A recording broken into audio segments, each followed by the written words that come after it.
एक महिला अपनी बेटी को लेकर सीधा चौकी पहुंचती है और चौकी इंचार्ज के पास जाने के बाद रोती है हुए कहती है कि साहब मेरा एक शिकायत पत्र है, आप इससे ले लीजिए, उसमें कार्रवाई करिए कर दीजिए। जैसे पुलिस जो चौकी इंचार्ज ने उस शिकायत पत्र को लिया और शिकायत पत्र को लेने के बाद वह चौंक जाता है। दरअसल उसमें दो व्यक्ति का नाम लिखे हुए होते हैं और एक व्यक्ति जो उसमें से होता है वह व्यक्ति होता है जिसकी जगह में यह चौकी इंचार्ज जो चौकी था वह चल रहा था। वह थोड़ा परेशान हो जाता है। वह कहता है उस महिला से कि एक काम करो, जो शिकायत पत्र दिया है उसमें से एक नाम आप हटा दो। लेकिन वह लेडीज कहती है कि उसके खिलाफ तो कार्रवाई मुझे करनी है, मैं करने के लिए आई हूँ ताकि मुझे इंसाफ मिल सके। लेकिन जो इंचार्ज रहता है वह काफी परेशान हो जाता है और वह अपने ऊपर के अधिकारी के पास चला जाता है और वह बोलता है कि एक शिकायत पत्र आया है और कहता है कि सब साहब एक लेडीज आई है, वह एक पत्र लेकर आई है और बोल रही है कि मुझे इन दोनों आदमी के खिलाफ हमें न्याय चाहिए। फिर फिर क्या जो पुलिस चौकी था वह पूछता है कि ये जो नाम है, पहला नाम आप इस लेडीज से कहिए कि हटाइए और यहाँ पे मामला किसी भी तरह से रफा दफा करने की कोशिश करिए। हम तब वह इंचार्ज फिर से नीचे आता है और बोलता है कि आप ये नाम जब हटा देंगी तो हम आगे की कार्रवाई कुछ करेंगे। उसके ऊपर के अधिकारी का यह कहना था कि मामला को रफा दफा करने की कोशिश करो, इस मामले को टालने की कोशिश की जा रही थी। उस मामले की खोज स्कूल हो, कॉलेज हो, चौराहे हो, बस में, रेलवे स्टेशन में, हर जगह चर्चाएं वहां के जो चौकी इंचार्ज होते हैं वह ना तो अपनी सीट पे रह पाते हैं और ना ही थाना अध्यक्ष। कहानी को जानने को और समझने की कोशिश करेंगे कौन थी वह लेडीज। यह कहानी है अयोध्या की। अयोध्या में एक जिला है, अयोध्या का जो थाना क्षेत्र का एक गांव है भदरसा, और इसी इलाके का एक गांव लगता है। वहां पर महिला ये रहती है, ये विधवा महिला होती है। इसकी 4 बेटियां होती हैं और एक बेटा होता है। घर परिवार के खर्चे चलाने के लिए यह महिला मजदूरी करती है। घर परिवार का भरण पोषण होता है। मजदूरी का स्रोत था इन लोगों के घर परिवार का भरण पोषण करने के लिए। 24 जुलाई की मैं बात कर रही हूँ। सबसे छोटी वाली बेटी होती है, उसकी उम्र लगभग 12 साल के आसपास होती है। उसको अचानक से उसकी तबीयत खराब होने लगती है। उसके पेट में बहुत ज्यादा तेज दर्द हो रहा था। माँ से वो लड़की बोलती है कि मुझसे बर्दाश्त नहीं होता है। माँ अपनी बेटी को लेकर नजदीकी अस्पताल पहुंचती है। वहां जाने के बाद बेटी को दिखाया जाता है तो डॉक्टर उस लड़की को देखकर बहुत ज्यादा परेशान हो जाते हैं। माँ को देखते हैं, बेटी को देखते हैं डॉक्टर साहब, और वह समझ नहीं पा रहे थे कि आखिर यह बात उस माँ तक कैसे पहुंचाई जाए जो 12 साल की लड़की की माँ होती है। उसके साथ कुछ ऐसा ही कारनामा हुआ था। डॉक्टर उस लड़की की माँ से बात करते हैं और बोलते हैं कि देखिए माँ जी, यह जो लड़की है आपकी, यह लगभग 2 महीने की प्रेग्नेंट है। तब माँ बोलती है यह कैसे हो सकता है, यह कैसे हुआ, मुझे नहीं पता। जैसे ही माँ यह बात सुनती है कि मेरी बेटी प्रेग्नेंट है, सोचने पर मजबूर हो जाती है कि यह कैसे लड़की मेरी प्रेग्नेंट हो सकती है, क्योंकि लड़की की उम्र अभी तो 12 साल ही है और 12 साल की लड़की अभी प्रेग्नेंट हो जाएगी, कैसे हो सकता है। मेरे पति को गए हुए अभी 2 साल ही हुए हैं और घर में कमाने वाली केवल मैं ही हूँ। 12 साल की बेटी के बारे में यह समझ के जान के बहुत मां रोने लगती है।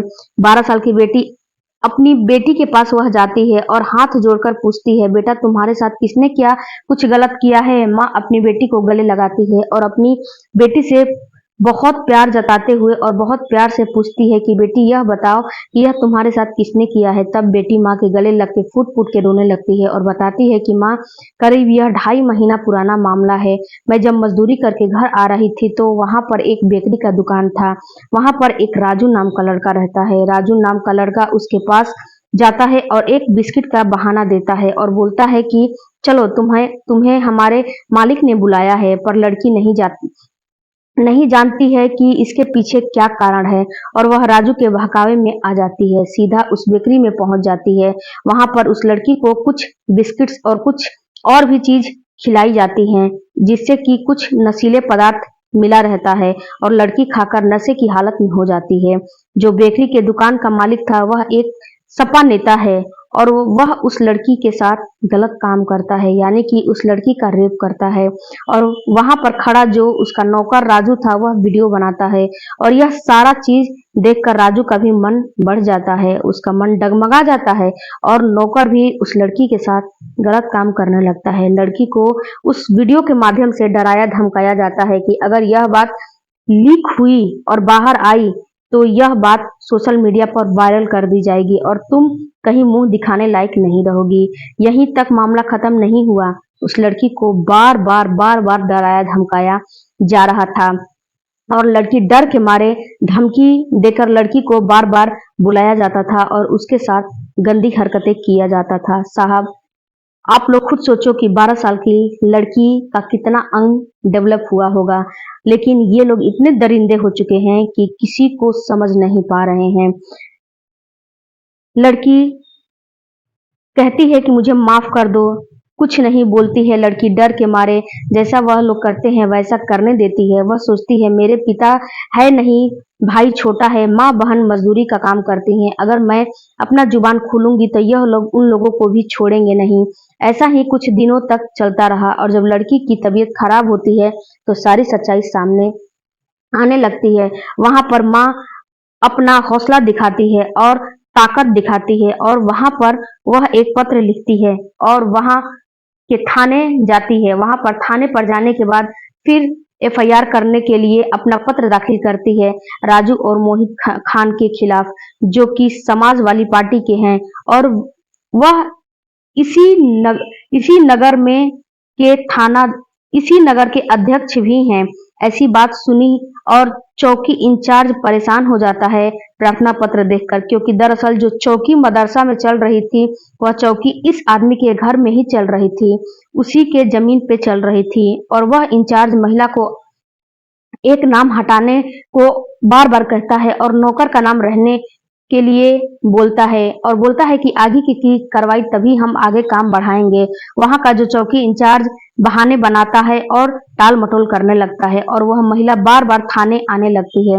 बताया जाता है कि यह थाना अध्यक्ष तक बात पहुंचती है तो अध्यक्ष भी इस बीच इस चीज को टाल मटोल करते हैं। तभी महिला परेशान होकर इसी कस्बे की इसी जगह की एक महिला होती है जो कि समाज की कार्यकर्ता होती है और यह बात उस तक पहुंच जाती है। वह महिला इस महिला के साथ मिलकर थाने तक पहुंचती है और जाकर कहती है कि एफआईआर दर्ज क्यों नहीं कर रहे हो।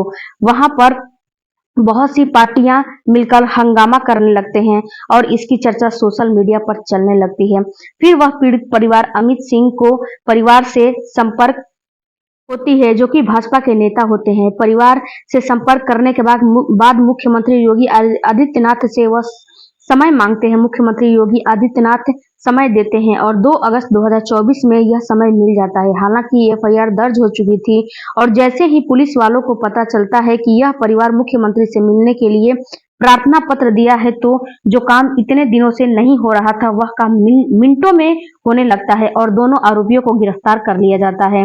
बात यहीं तक नहीं रुकती है साहब। मुख्यमंत्री योगी आदित्यनाथ विधानसभा में खड़े होते हैं और विधानसभा में खड़े होकर अयोध्या के पूरा कैलेंडर थाना क्षेत्र की उस इलाके की 12 साल की उस बच्ची का पूरी कहानी बयां करते हैं और कहते हैं कि जो मेन आरोपी है वो सपा से उसका लिंक है, वह सपा का आदमी है और यहाँ पर उन लोगों की दादागिरी चलती है। इसके बाद होता यह है कि इलेक्ट्रॉनिक मीडिया, सोशल मीडिया, अखबारों, न्यूज चैनल पर यह बात चर्चा का विषय बन जाता है और प्रशासन पूरी तैनात हो जाती है और जो थाना अध्यक्ष और जो इंचार्ज थे उन दोनों को सस्पेंड कर दिया जाता है और उन लोगों का जगह जगह छापेमारी और जगह जगह उनकी चीजें खंगाली जाती है कि आखिर यह लोग कितने संपत्ति के मालिक हैं, कौन सा अवैध है संपत्ति और कौन सा अवैध नहीं है और यह लोग के पास कितनी जमीन है, क्या क्या है, सारी चीजों को खंगालना पुलिस शुरू कर दिया था और उसमें यह पता चलता है कि उस लड़की का जहां पर रेप हुआ था, यानी कि वह बेकरी का जो दुकान है वह अवैध रूप से बनाई गई है और जो व्यक्ति का जो दुकान है वहां पे योगी के आदेश पे बुलडोजर चलाई जाती है और उस दुकान को तहस नहस कर दिया जाता है। शासन और प्रशासन का जिसने बुरा किया है उसको बस बख्शा नहीं जाएगा, उसको सजा जरूर मिलेगी। ये हमारे उत्तर प्रदेश मुख्यमंत्री श्री योगी आदित्यनाथ का दिशा निर्देश है और यह सबको बताना चाहते हैं कि जो लोग बुरा कर रहे हैं, जो लोग बुरा करने की सोच रहे हैं, उन लोगों के साथ भी बुरा जरूर होना चाहिए, क्योंकि यह उस लड़की के साथ बहुत बुरा हुआ था। सपा के अध्यक्ष होने की वजह से सपा नेता ने अखिलेश यादव जी ने एक ट्वीट करके यह बताया है कि डीएनए टेस्ट करके और दोषी को सजा दिया जाए, न कि सियासत के तौर पर। और वह बोलते हैं कि डीएनए टेस्ट करके ही सजा दी जाए।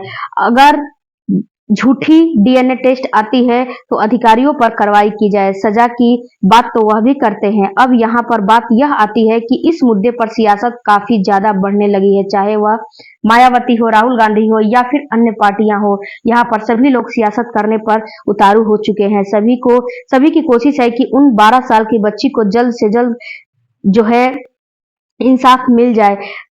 कम से कम दिनों में इंसाफ मिलना चाहिए। और मैं भी अपने वीडियो के माध्यम से एक यही संदेश देना चाहती हूँ कि इस चीज का सही फैसला हो, ताकि एक समाज को संदेश दिया जाए कि बुरे कर्मों का बुरा ही नतीजा होता है और जो भी होगा किसी भी कीमत पर, जो भी मुजरिम होगा उसे छोड़ा नहीं जाएगा। दोस्तों, इस पूरे घटनाक्रम को सुनाने का मकसद यही है कि आपको सचेत करना है और आपको जागरूक करना है। साथ ही आपको बताना है कि इस तरह की जो लड़कियां होती हैं उनको गुड टच और बैड टच के बारे में बताया जाता है स्कूलों में। काश वह लड़की पहले ही दिन अपनी इस दुख को अपनी माँ से बयां की होती, उसकी माँ पहले ही दिन थाने में जाकर एफआईआर लिखवा दिया होता तो शायद इतनी देर ना हुई होती और शायद उस बच्ची के साथ जो चीजें हुई है, जो फिलहाल में वह लड़की 2 महीना की प्रेग्नेंट है, वह ना हुई होती। आगे क्या होगा ये तो आप लोगों को पता चल ही जाएगा। यह तो कुछ